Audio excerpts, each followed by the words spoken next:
9h20 agora, 9h20, estamos voltando com o Rádio Revista Cidade na manhã desta quinta-feira, hoje 25 de janeiro, como anunciamos, recebendo aqui o representante da Fundação Nacional Ítalo-Brasileira, o Diego Mezzogiorno, que vem falar sobre assuntos relacionados à instituição que ele preside e também sobre um evento que vai acontecer agora no mês de fevereiro. A data ele vai confirmar agora, um debate entre os candidatos ao parlamento italiano, que foi dissolvido no ano passado, no final do ano passado, em dezembro, e as eleições estão marcadas para o dia 4 de março. Como nós temos aqui na região, Brusque, Botuverá, Guabiruba, tem Nova Trento, a região toda aqui, nossa, muitos ítalo-brasileiros, descendentes de italianos com a cidadania brasileira e a cidadania italiana também. É claro que o Diego também está aqui para falar de outros assuntos, também essa situação envolvendo Santa Teresa e São João Batista, região de Colônia, Nova Itália. Bom dia, Diego, seja bem-vindo, prazer tê-lo aqui. Bom dia, Dirley, bom dia a todos os ouvintes. É um prazer enorme estar em Brusque, especialmente porque eu sou catarinense, catarina de adoção, tenho 15 anos no estado e a primeira cidade que me acolheu foi Brusque, então eu tenho um carinho especial pela cidade. Você morou aqui quanto tempo? Eu morei 1 ano e meio em Brusque. Meu primeiro emprego em Santa Catarina foi no Hotel Montes. Eu fui recepcionista do Hotel Montes há muitos anos atrás. Você foi professor de italiano também, né? Fui. Na época, como não pagava bem, né, a gente tinha que ganhar uma graninha a mais, eu comecei a dar aula de italiano e me envolvi bastante desde criança. Sou muito envolvido com a comunidade italiana, né, desde pequeno. Para dar uma melhorada no orçamento, eu fui dar aula de italiano aqui, né, fora do meu horário de trabalho. E era muito engraçado que isso me abriu portas e me mostrou muito como funciona a dinâmica da comunidade italiana do nosso estado, né, que hoje eu trabalho muito no estado todo, em todo o Brasil, com a Fundação Nacional Ítalo-Brasileira. Então, assim, o que me acendeu muito foi aprender aqui, porque na época, como não tinha, os professores principais davam aula no Círculo Italiano de Brusque, né, o que eles entendiam como assim, os lugares mais longínquos, eles me davam. Eu tinha uma CG 125 na época, e eles falavam, agora você vai para Botuverá, você vai para Nova Trento, você vai para o lugar onde os professores aqui não queriam se locomover tanto. E foi para mim um aprendizado cultural absurdo, aprender expressões bergamascas, descobrir que existe cidade que fala bergamasco, como não se fala nem na Itália, como é Botuverá, por exemplo. Me enche de orgulho ter essa passagem da minha vida e ter começado aqui por Brusque.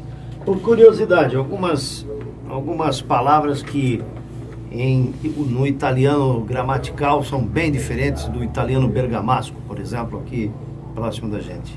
As expressões são completamente diferentes, até porque assim, a gente começa pela a palavra Bergamo, né, que é do italiano. Ela é uma derivação de uma língua alemã, que na verdade Berg é montanha em alemão, e exatamente Bergamo está como o Hotel Montes aqui na frente, ele está numa montanha, a cidade alta e baixa, né? O bergamasco hoje ele está muito entre o alemão, muito do alemão, muito do francês e do latim, né? E muito longe do que é o italiano. O italiano, para quem não tem ideia, né, tem uma expressão que o pessoal usa aqui, que é o italiano clássico. Não existe a expressão italiano clássico. O italiano é uma língua inventada para unificar a Itália, né? A primeira inscrição que teve, a primeira escrita em língua italiana foi a Divina Comédia do Dante Alighieri, né, que foi o criador da língua italiana, que pegou bases do dialeto dele toscano, com algumas bases gramaticais do siciliano e do latim, e formou a língua que a gente tem hoje. Ela se modernizou desde a Divina Comédia. Eu não recomendo quem está estudando italiano pegar a Divina Comédia, você não vai entender bolufas o que está escrito lá, é um italiano completamente arcaico, perto do que tem hoje, mas é um processo de criação. Então, assim, o italiano é uma língua criada para unificar a Itália, que foi unificada inclusive na força, né? As pessoas que sabem a história de Giuseppe Garibaldi, que também casou com uma catarinense, né? Que tem uma história aqui também de guerras. Quando foi unificado a Itália, que eram vários condados, vários reinos, e um dos reinos foi o que mandou a primeira colônia italiana que a gente está debatendo aqui no Brasil, que é São João Batista, né, que é a colônia Nova Itália. Quando eles vieram para cá também não era Itália, aquela região era o Império Sardo, né, que tomava conta da Ligúria, até a região de Turim, ali onde fica a Fiat, né, para a pessoa se situar, como quem veio de Bérgamo na época também era o ducado da família de Savoia. Isso foi tudo unificado, se criou o Reino da Itália e no entreguerras foi criado a República Italiana que tem até hoje. Bom, vamos falar de eleição. A Itália promove a eleição agora no dia 4 de março e nós temos no parlamento italiano a oportunidade de colocarmos representantes da América do Norte, América Central e América do Sul. E na América do Sul aqui os brasileiros. Nós temos hoje um senador que já, pelo menos estava nos representando na Itália, e 2 deputados federais, 2 deputados, né? 2 deputados da Câmara. A gente tinha o senador Fausto Longo, não existe mais, eles perdem o cargo. A Itália é um parlamentarismo, né? Então, para se chamar novas eleições, dissolveu-se o Congresso, só todo mundo perde o cargo, né? E a partir dali começam as eleições. A eleição muito curta. Nós temos em Santa Catarina por volta de 37 mil eleitores, né? Poderíamos ter muito mais se nós fôssemos atendidos e bem atendidos pelo nosso consulado de Curitiba. Aproveitar para falar que nós temos há 2 anos e meio, e eu encabeço isso com maior responsabilidade e prazer do mundo, um movimento para a gente ter um consulado italiano no estado de Santa Catarina, e este movimento é em conjunto com o Espírito Santo, que precisa também. Nós temos 67% da população do estado de Santa Catarina com origem sanguínea italiana. Só para explicar, para ter a cidadania italiana, eu posso vir um dia também para explicar o passo a passo de cidadania italiana. Para obter a cidadania, o reconhecimento de cidadania italiana, você tem que provar que tem descendência de sangue. Então você não precisa ter um sobrenome italiano, você pode ser Silva, você pode ser Berger, Werner, mas ter uma tataravó, um avô que seja italiano, você tem automaticamente direito, né? Hoje nós somos atendidos e muito mal atendidos pelo consulado de Curitiba. Uma média de hoje, além de ser caro, é um processo hoje muito limitador pela questão financeira. Nós temos a questão que, para fazer o processo de reconhecimento de cidadania em Curitiba, que atende a nossa região, é muito complicado, as pessoas são maltratadas e demora por volta de 10 a 15 anos, então as pessoas acabam, quem tem dinheiro, indo fazer esse processo na Itália, que sai em 2 meses, né? Ou fazer um processo via judicial. Mas hoje nós temos esses 37 mil eleitores por volta disso, né? A gente está fazendo pela primeira vez na história, isso inclusive da história das eleições italianas no exterior, né? Não é só o Brasil que tem, nos Estados Unidos tem parlamentares, porque tem imigração italiana, Canadá, o resto da Europa, né? E italianos imigraram para a França, para todos os lugares.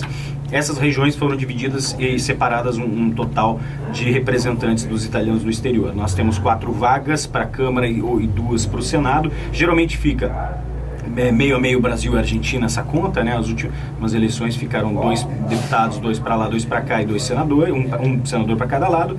E agora a gente vai fazer uma coisa que é realmente um fato histórico. Vamos fazer um debate ao vivo na TV Câmara, pode ser visto também pelo YouTube, para que as pessoas entendam e conheçam os seus candidatos, porque ela tem sido uma eleição a cada 5 anos obscura. Quem tem mais dinheiro para ficar mandando um panfletinho para casa, porque o italiano, né, que tem cidadania italiana, ele vota por carta.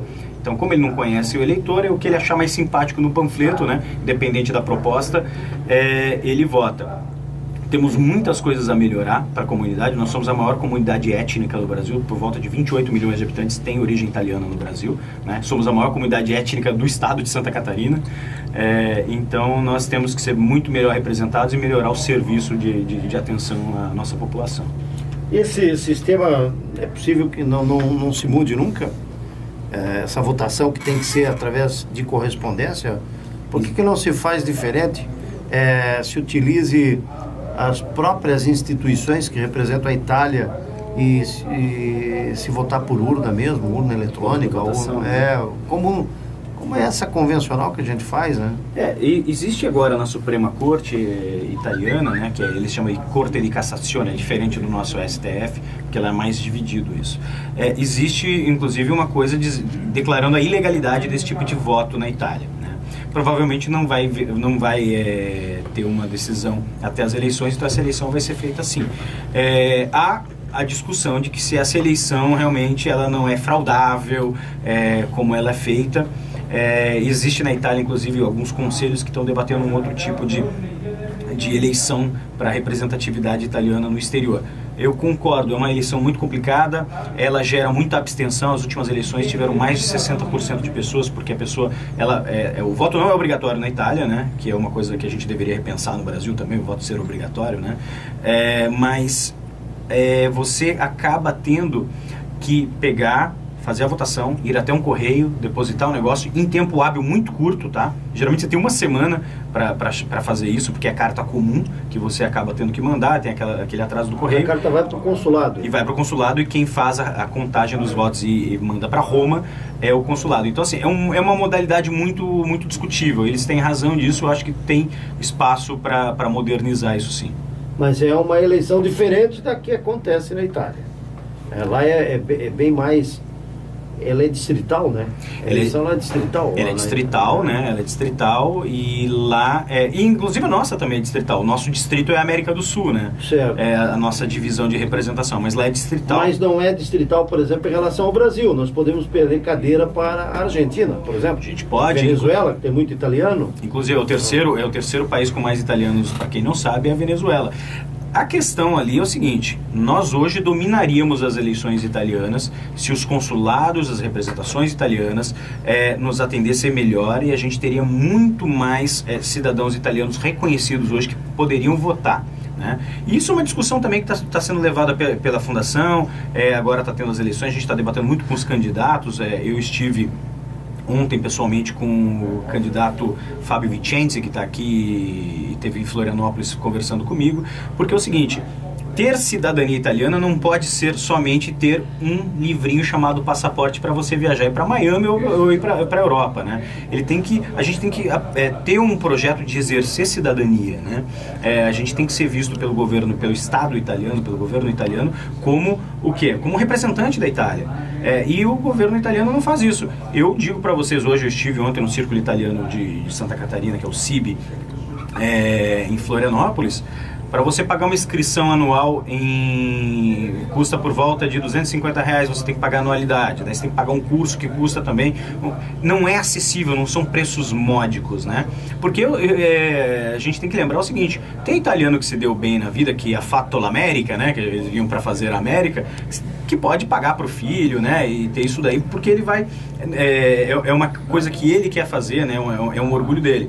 Mas, gente, vamos lá, vamos pegar o pessoal que trabalha em talhação aqui em Botuverá, em São João Batista. Eles têm tanto direito quanto eu, quanto qualquer um desses que tem o dinheiro, e eles não têm acesso. Então não existe hoje programa de ensino de língua italiana para os italo-descendentes, né? Isso tem que ser debatido. Que, aliás, é algo que na Itália está sendo debatido também no parlamento, essa questão de oferecer a cidadania para pessoas descendentes de italianos que não falam uma palavra em italiano.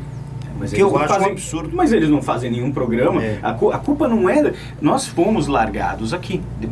Nós tínhamos atendimento. Se a gente for pegar...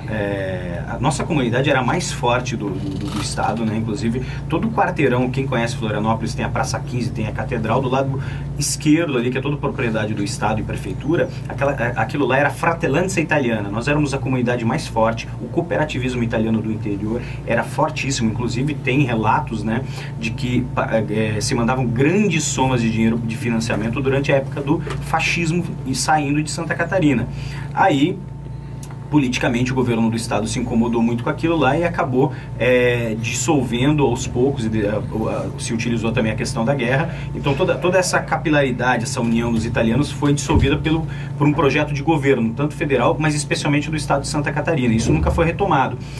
E o que acontece? Depois do pós-guerra, os italianos do exterior, que tanto financiaram a Itália, né, mandaram somas, rios de dinheiro para a Itália, foram esquecidos. Então, se hoje uma terceira, quarta geração de italiano não fala italiano, isso é um problema do governo italiano, que ele não entendeu como trabalhar esse descendente, né, como um recurso e não como um problema. Ele não tem programa para que essas pessoas aprendam a língua italiana, e depois ele quer cobrar que o cara fale italiano. Pera lá, é o Estado que tem que fazer isso, até porque na Constituição italiana diz que todo descendente de italiano, de linha de sangue, é italiano, basta reconhecimento. Então o processo, você não está pedindo cidadania, você está pedindo reconhecimento do que você já é, você já nasce italiano.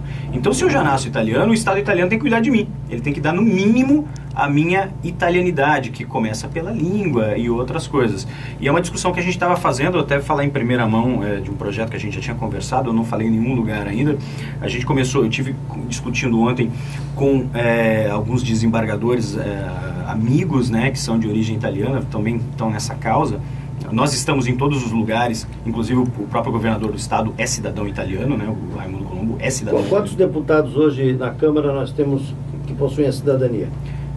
Que possui cidadania, eu não posso precisar, mas eu sei que tem origem. Por exemplo, eu tenho hoje 24% da Câmara Federal do Brasil, lá em Brasília, da Câmara dos Deputados, tem origem italiana. Nós temos, dos 81 senadores, nós temos por volta de 20 a 19, depende muito, porque um se licencia para virar ministro e tal. Hoje nós temos de origem italiana, nós temos 7 ministros, as principais cidades do Brasil, Rio de Janeiro, São Paulo, Curitiba, Porto Alegre, são geridas por ítalo-brasileiros, né? Então nós somos hoje um problema que nós somos desorganizados, né? A Assembleia Legislativa aqui de Santa Catarina, nós somos em quantos? Dos 40 deputados estaduais, 26 têm sobrenome italiano. Eu não estou contando o que tem um sobrenome que não é italiano, mas tem origem, a gente também não sabe, né? Mas nós somos a grande... Isso representa 67%, muito... Se a gente fazer o cálculo de 40, né? Tá muito próximo disso. Então o que a gente está discutindo no Estado, né? Eu estou começando a conversar com todos, e eu convido todo mundo de Brusque também, e a comunidade alemã, que é importante a gente entender. O diferencial de Santa Catarina hoje é o quê? Nós somos a Europa brasileira, a gente se vende como isso, né? É o nosso grande diferencial, só que é um diferencial que a gente está deixando morrer, né? Inclusive para usufruir isso no turismo. Não só turismo, economia em geral. Economia, né? Claro. Nós temos hoje um problema gigantesco, e é um problema político, porque os nossos políticos não sabem nos representar bem, não tem projeto de Estado, tem projeto de 4 anos para ficar ali. O que acontece? A gente tem a rodovia, a Ferrovia do Frango, que poderia ser muito bem resolvida com uma parceria com países europeus, dos quais a gente tem raiz, né? Nós não estamos a gente está requisitando uma raiz histórica. Então a gente quer fazer o quê? A gente quer conversar bastante com a comunidade alemã e italiana do estado, para a gente oficializar o estado de Santa Catarina como o primeiro estado trilíngue do Brasil, né? Oficializar, transformando em política de Estado, ensino de língua alemã e italiana nas escolas, a documentação, tudo isso, para quê? Para que a gente não perca mais 20 anos da época que cancelaram a política de ensino de línguas italiana e alemã nas antigas colônias, que foi cancelado por governador, porque vem governador que é simpático, bota o programa. Aqui em Brusque tem uma lei que foi desrespeitada nos últimos anos, foi feita inclusive em construção com o Círculo Italiano de Brusque na época. Acho que tem 15 anos essa lei, se eu não me engano, que institui ensino de língua italiana na escola. Com a anuência do consulado. Com a anuência do consulado. O que acontece? Entrou um prefeito, não gosto disso, acho que isso é um gasto supérfluo, tira. Você mata uma geração que poderia... Com sobrenome italiano. Com sobrenome italiano. É uma geração que poderia estar falando italiano, ter relações econômicas, vender têxtil nosso na Itália, ter relações econômicas, relações culturais, e a gente mata uma geração que poderia trazer muito mais benefício para a gente. Por quê? Por gosto da política local. Então, assim, se a gente tiver uma política de Estado hoje, com lei, né, independente de quem sejam os nossos administradores lá na frente, eles vão ter que respeitar, e quem sabe daqui a poucos anos a gente vai ter um governador que fale as duas línguas fora o português, né? Então eu acho que é um debate que eu quero fazer muito com as duas comunidades maiores do estado. Estou conversando aqui com o representante da Fundação Nacional Ítalo-Brasileira, o Diego Mezzogiorno. Nós vamos ao intervalo comercial, depois do intervalo a gente volta com esta entrevista. Bom dia. 9h42, estamos voltando com Rádio Revista Cidade, aqui na Rádio da Informação. Vamos aqui, depois eu vou ler essa mensagem sobre uma necessidade de uma ouvinte aqui. Aliás, isso, depois eu leio, tá bom? Quem está mandando essa mensagem é a nossa amiga Olga. Obrigado, Olga. No telefone 99237, final 36. Muito bem. Diego, eleição na Itália. qual a importância, mesmo que ela seja eleição facultativa, inclusive facultativa também para quem é ítalo-brasileiro, para quem mora aqui no Brasil e teria a condição de votar porque é cidadão italiano também, qual a importância de nós termos uma votação em massa do nosso pessoal da região? E você sabe o número exato de ítalo-brasileiros que possuem passaporte aqui na nossa região? Você tem esses números? O consulado italiano possui esses números? Eu tenho os números totais do estado, mas eu posso fazer uma pesquisa e levantar para você. Provavelmente, assim, nós somos o segundo lugar em relação à quantidade de ítalo-descendentes. A gente só deve perder hoje para o sul do estado, né? Até por uma questão organizacional. No sul do estado eles são muito organizados, né?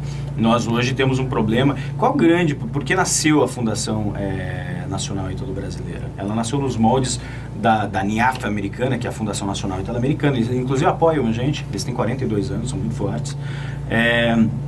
Para você ter uma noção de quão forte eles são, o porta-voz da Casa Branca é diretor deles, né?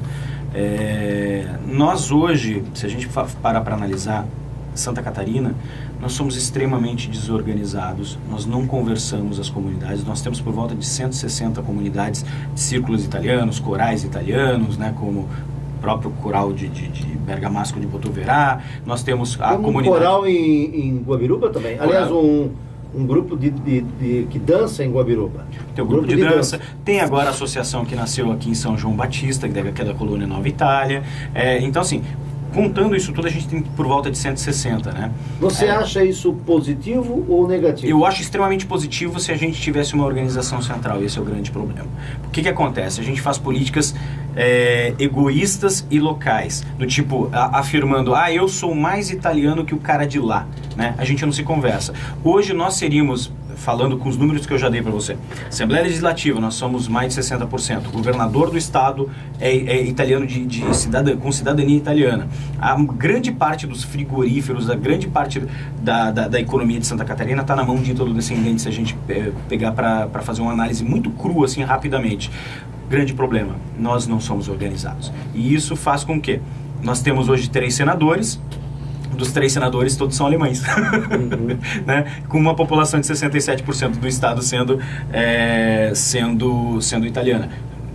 Esse é o debate, obviamente que não, ser italiano não significa que o cara tem que estar lá. Mas o Dalírio não é italiano? O Dalírio Beber, ele tem uma parte, acho que da família talvez italiana, né? Mas grande parte, e se assume, né, como grande parte das pessoas. A gente tem um grande problema na história, a gente estava discutindo anteriormente a história da imigração, e o Vale do Itajaí teve uma questão histórica muito interessante. Brusque explica muito a imigração italiana de Santa Catarina, né? Os alemães chegaram primeiros, quando chegaram aqui a Itália não era Itália, eram, como eu expliquei, os reinos, ducados. Os italianos, que eram de regiões que falavam também alemão, se adaptaram, ficaram na cidade. Os italianos trentinos subiram a serra, subiram a montanha e fizeram Nova Trento. Os bergamascos, que também não se adaptaram aqui, não falavam com os trentinos, foram lá e fizeram Porto Franco, que virou Botuverá, e por aí vai. Então a gente já tem um histórico muito grande do quê? O histórico de desorganização e desunião, né? E era feio falar que você é colono italiano, né? Vocês sabem disso, né? Na sociedade era quase um estigma você chamar uma pessoa de colono, né? E é muito pelo contrário, eu acho que é uma raiz interessante a ser defendida. Hoje nós damos valor a isso, né? Exatamente, mas até pouco tempo atrás eu morei aqui em Brusque, tive namorada em Brusque, frequentei famílias, tenho grandes amigos em Brusque. Xingar o outro era xingar de colono. Ô, seu colono, né? E isso a gente tinha que valorizar, isso deveria ser bonito, isso deveria ser muito mais. Então, eu acho que assim, ter esse colono proud, né? Ter orgulho de ser colono, é uma coisa que a gente deveria trabalhar. Como? Organizando as nossas comunidades e elas falando entre si. O dia que a gente começar a conversar, nós vamos ser uma potência política, econômica, e a gente vai poder cobrar em peso dos nossos representantes. Você estava falando por que é importante votar em peso para o parlamento italiano. Porque a gente tem menos hoje reconhecidos cidadãos italianos que a Argentina. A Argentina pode ter um deputado a mais do que a gente se a gente não votar em peso, entendeu? Porque como a gente tem menos, se a gente começar ou espalhar muitos votos ou não votar, né, a abstenção que tivemos na última eleição é de 60%. E na Argentina, você faz ideia qual é a abstenção lá? Não, mas é muito menor que a nossa. Realmente. O argentino, diferentemente da nossa, uma questão cultural, né?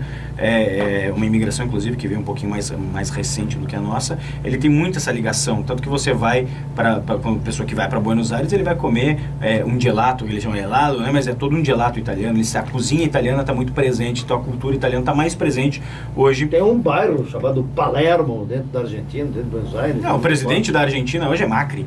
Então, para vocês terem o maior ídolo da Argentina político é Evita Perón, que é ítalo-argentina, né? Inclusive o corpo dela ficou escondido no cemitério de Milão até acabarem os problemas políticos lá. É uma história que tem macabra. Botaram outro nome dela e enterraram ela com outro nome até eles aceitarem depois da ditadura militar argentina, e voltou para a Argentina. Então, assim, é importante a gente participar pelo simples motivo, para depois a gente não ficar reclamando que a gente é maltratado em consulado, que a gente não tem quem cobre, quem nos represente, né, na questão da melhoria dos serviços consulares. Nós hoje temos a condição bem trabalhado e eu fiquei sabendo, porque tem 3 meses que está no colo do nosso governador Raimundo Colombo, e eu acho isso para mim quase que vergonhoso, porque ele tem cidadania italiana, né? E a gente está batalhando para ter um consulado italiano aqui. Esse movimento com o Espírito Santo já está ocorrendo. O que acontece? O governador do Espírito Santo já assinou o protocolo para abertura, doando inclusive um local para ser instalado, do governo do estado para ser instalado esse consulado. A Assembleia Legislativa de Santa Catarina, com um projeto meu da Câmara de Comércio da Itália, né, Indústria da Itália, fez por unanimidade uma moção pedindo ao governador Colombo que assine o protocolo e também indique uma área para ser instalado o nosso novo consulado, que atenderia toda a população de Santa Catarina, né, e a grande parte que tem essa descendência italiana. Até agora não se movimentou, ele vai sair agora, vai por motivos eleitorais dele. E o que acontece? O vice-governador, que não é italiano, ficou de assinar, acho que no começo do mês que vem, o protocolo de intenção para a gente fazer isso, né? Do mesmo jeito que o nosso governador italiano, Raimundo Colombo, oficialmente, nem como Estado, nem como pessoa, Raimundo Colombo, se pronunciou sobre essa crise com o Espírito Santo, que eu acho vergonhoso, que é a comunidade dele, né? Como é que a gente pode ter um problema que mude a história do nosso próprio Estado, o principal servidor público, que é o governador, ele não abriu a boca para falar disso? História também é patrimônio. História é o nosso maior patrimônio, talvez. Você acredita que essa disputa, que certamente pode parar na justiça, né? E num primeiro momento a associação dos descendentes e amigos da primeira colonização pioneira, essa é a pioneira mesmo no Brasil, de 1836, que esse é a grande discussão, esse erro que Santa Teresa cometeu e que o Congresso brasileiro cometeu através da Câmara dos Deputados e do próprio Presidente da República, de sancionar uma lei onde oferece à cidade de Santa Teresa o título de primeira migração italiana no Brasil, que não é verdade, né? O pioneirismo não é de Santa Teresa. Como disse o Paulo Cons, o pioneirismo lá é o trentino, é o italiano trentino. Isso deveria ser levado em consideração, mas não como colonização italiana. Você acredita que isso poderá ser revertido em breve ou vai demorar, Diego? Assim, a gente tem discutido bastante. Eu até agradeço muito a comunidade de São João Batista que me convida para estar participando. Eu estou deixando toda a minha estrutura, meu empenho para a gente resolver isso. E tenho conversado também com o Espírito Santo. Eu liguei até para a Presidência da República para tentar resolver esse negócio lá, para matar essa lei no ninho, mas não consegui, né? Paulo Cons, que é um baita pessoa, historiador, está também tratando isso de uma forma fantástica. Eu acho muito difícil, existem várias possibilidades que estão sendo debatidas, né? Isso é história, eu gostaria de deixar... A primeira delas é com o Fórum Catarinense de Deputados e Senadores. Mas daí vem minha pergunta. A gente vai cobrar agora o Fórum Parlamentar Catarinense, que reúne os nossos deputados federais e senadores. Mas onde é que estavam esses caras, pelo amor de Deus, quando isso passou na Comissão de Constituição e Justiça, passou no plenário da Câmara? Cara, eles são representantes do Estado, eles não viram que alguém estava ferindo a história do próprio Estado, né? Onde é que estava, por exemplo, os deputados que são aqui da região? Será que eles não viram? O que eles vão fazer no parlamento ganhando o que ganham? Eu acho assim, a gente pode chamar eles, só que assim, é ano eleitoral. Creio seja muito difícil ter quórum para qualquer coisa hoje em Brasília. Vocês sabem disso, que ano eleitoral o pessoal vai para a base, vai querer fortalecer seu eleitorado. Acho muito difícil. Eu creio que ou a gente vai ter uma sorte muito grande que todo mundo se converse e chegue a uma solução plausível, ou isso vai terminar no Supremo Tribunal Federal, vai terminar no STF, até porque a gente pode provar que Santa Catarina é a pioneira da comunidade, como colônia. É importante frisar, a primeira colônia, a primeira cidade formada por italianos foi a colônia Nova Itália, onde está o município de São João Batista. E por uma outra coisa, para lembrar a nossa história de quanto nós somos ligados à Itália, Santa Catarina é um nome dado por um italiano que era Sebastiano Caboto, ou Sebastião Caboto, né, que aportou aonde chamava de Esterro, né, depois veio a se chamar Florianópolis, né, no dia de Santa Catarina de Alexandria, e por acaso também a mulher dele chamava Catarina, acho que rolou uma homenagem ali. Então assim, nós temos toda a nossa história ligada à colonização italiana. Nós somos precursores até nisso. O próprio nome nosso foi dado por um italiano. E a minha pergunta é a seguinte: onde é que estavam os nossos representantes? Já que o negócio aconteceu, vamos tentar negociar com eles. Eu acho que especialmente o Paulo Cons está fazendo de modo brilhante isso, vai tentar chegar a uma solução. O grande problema não é agora mobilizar os deputados que já deixaram passar essa lei, porque não dá para fazer mais nada agora, né? Já passou batido, mas conversar, combinar com os russos, né? Será que vai ter gente na Câmara suficiente? Será que o Estado do Espírito Santo também não vai querer dar um contra-ataque nisso? Isso vai ficar um bate-bola de 2 anos e a história pode morrer se isso não for rapidamente resolvida, né? E no final da história legalmente vai ficar essa lei pendenga que não é justa para os capixabas, que tem... Os capixabas têm... na diáspora, né, na grande imigração italiana, realmente foi o primeiro navio que aportou as primeiras colônias na grande diáspora italiana, né, que foi essa grande colonização que também trouxe para o Rio Grande do Sul Santa Catarina. Isso é verdade, porém assim, a primeira colônia italiana que foi anterior a isso, 37 anos por volta anterior a isso, é catarinense. Isso é parte da história de Santa Catarina, e os nossos representantes, especialmente o governo do estado, tem que se pronunciar para a gente retomar o maior patrimônio de um povo, que é a própria história. A Eliane John, lá de Tomás Coelho, manda dizer o seguinte para você: bom dia, é isso aí, muito bonito ser colono, e todos precisam dos colonos, muito importante eles são. É como diz o ditado: se a roça não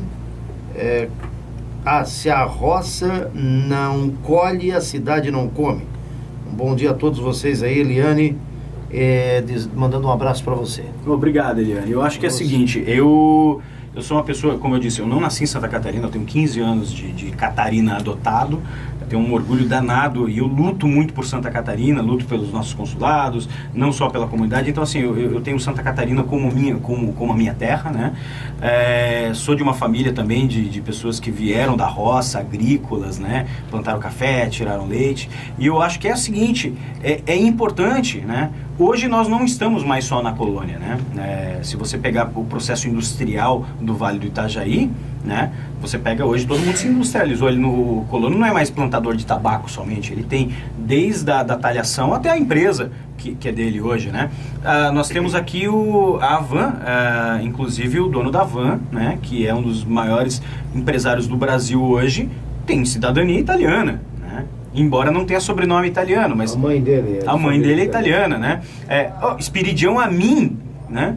Tem uma mãe de origem italiana e tem cidadania italiana. Só para dizer como nós estamos em todos os lugares, em todas as matrizes econômicas, sociais, e a gente ainda não aprendeu a conversar. Se a gente conversar, a gente vai retomar nosso histórico cultural, isso significa economia, isso significa crescimento para Santa Catarina. Então, assim, a minha proposta, que eu, primeira mão, falar para vocês com o maior orgulho, agradecer sempre o convite aqui de vocês, Nós vamos lançar um projeto de lei de iniciativa popular, coletando assinaturas, e eu gostaria que toda a comunidade que estiver ouvindo puder participar, coletar assinatura para um projeto de lei para ser apresentado na Assembleia Legislativa que transforme oficialmente o Estado de Santa Catarina num Estado trilingue. Isso significa que no raio de 10 anos a gente vai ter uma evolução cultural, econômica, vamos estar muito mais próximo das nossas origens, muito mais próximos da Europa, e eu creio que esse é o grande diferencial de Santa Catarina que a gente tem que defender.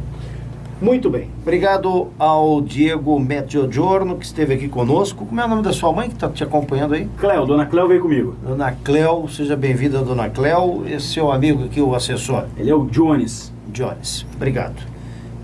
Vamos voltar a um outro tema ligado à Itália, se me permite já fazer um convite para você. Vamos falar de cidadania daqui a algum tempo. Certamente você vai trazer muita informação aí, principalmente sobre o mercado, né?